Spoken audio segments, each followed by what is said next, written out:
अब बात पाकिस्तान की करेंगे। पाकिस्तान के कराची में बम ब्लास्ट हुआ है। पाकिस्तान के शहर कराची में एयरपोर्ट के पास एक बड़ा बम ब्लास्ट हुआ जिसमें 3 लोगों की जान चली गई है जबकि 17 लोग घायल हैं। ये ब्लास्ट कराची के जिन्ना एयरपोर्ट के पास ट्रैफिक सिग्नल के नजदीक हुआ जब चीन के नागरिकों को निशाना बनाकर आत्मघाती ब्लास्ट कराया गया। खास बात यह है कि यह ब्लास्ट एससीओ समिट से ठीक पहले किया गया।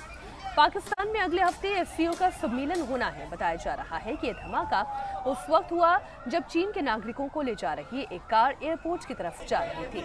तभी एयरपोर्ट के सिग्नल के पास कारों के काफिले पर धमाका हो गया। विदेशी नागरिकों को एस्कॉर्ट करने वाली पुलिस की गाड़ी भी इस धमाके में क्षतिग्रस्त हो गई। हर तरफ अफरा तफरी का माहौल था। जलती हुई गाड़ियों से निकलकर लोग कैसे भागने की कोशिश कर रहे हैं वो इस वक्त तस्वीर में भी आप देख रहे हैं।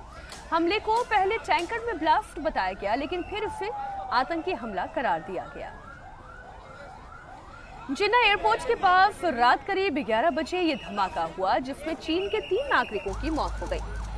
हमले की जिम्मेदारी बीएलए यानी कि बलूचिस्तान लिबरेशन आर्मी ने ली है। यार यहाँ पे बहुत बड़ा ब्लास्ट हुआ है। वो देखो सामने आग लग रही है सामने। ये पूरी आग लगी हुई है। मैं यहाँ से निकला हूँ और बहुत बड़ा ब्लास्ट हुआ। गाड़ियाँ तबाह हो गई। बिल्कुल 1-2-3 सेकंड में आगे निकला हूँ। बहुत बड़ा ब्लास्ट हुआ। देखो आग लगी हुई। ये देखो आग लगी हुई। या अल्लाह। पाकिस्तान का कराची शहर फिर से बम विस्फोट के कारण दहल उठा। बताया जा रहा है कि यह विस्फोट इतना भयंकर था कि आसपास की इमारतें हिल गई। ब्लास्ट के बाद जो आग लगी उसकी वजह से आसमान में धुएं का गुबार था। पाकिस्तान में यह ब्लास्ट एससीओ समिट से ठीक पहले हुआ है। पाकिस्तान में 15 और 16 अक्टूबर को एससीओ का सम्मेलन होने वाला है। ये बैठक इस्लामाबाद में होगी लेकिन उसके पहले ही कराची में विस्फोट हो गया। एससीओ सम्मेलन में हिस्सा लेने के लिए भारत की ओर से विदेश मंत्री एस जयशंकर जाने वाले हैं।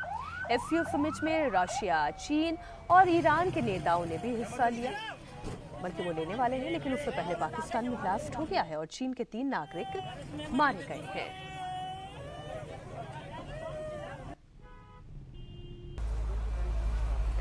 देर रात हुए बम धमाके से पूरा कराची शहर दहल उठा। बम ब्लास्ट की चपेट में कई गाड़ियां आ गई जो धू कर जल गई। पाकिस्तानी अधिकारियों के मुताबिक धमाके में 10 से ज्यादा गाड़ियां क्षतिग्रस्त हुई हैं। इनमें से 4 गाड़ियां पूरी तरह से जलकर खाक हो गई। कराची धमाके की जिम्मेदारी बीएलए यानी कि बलूचिस्तान लिबरेशन आर्मी ने लिया। बीएलए ने दावा किया है कि कराची में जो धमाका हुआ है वो आत्मघाती धमाका था और निशाने पर चीन के इंजीनियर्स और निवेशकर थे। उनके काफिले को ही निशाना बनाया गया है। बीएलए यानी कि बलूचिस्तान लिबरेशन आर्मी की हम बात कर रहे हैं जिसने पहली बार चीन के नागरिकों को निशाना नहीं बनाया। इससे पहले भी बलूचिस्तान लिबरेशन आर्मी के बम धमाकों में कई चीन के नागरिक मारे गए हैं। कराची में आत्मघाती हमले से पहले बीएलए ने इस साल मार्च में ग्वादर पोर्ट को निशाना बनाया था।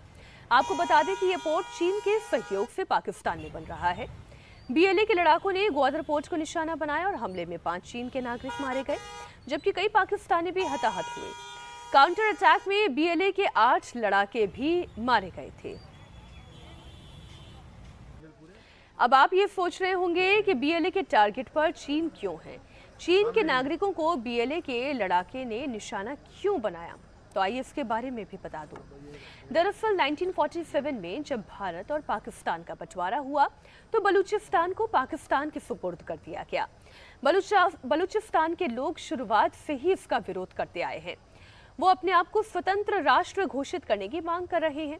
उधर पाकिस्तान ने बीएलए को प्रतिबंधित संस्थान घोषित कर दिया। चीन लगातार पाकिस्तान की मदद कर रहा है। ऐसे में बीएलए के लड़ाकों के निशाने पर चीन के लोग हैं।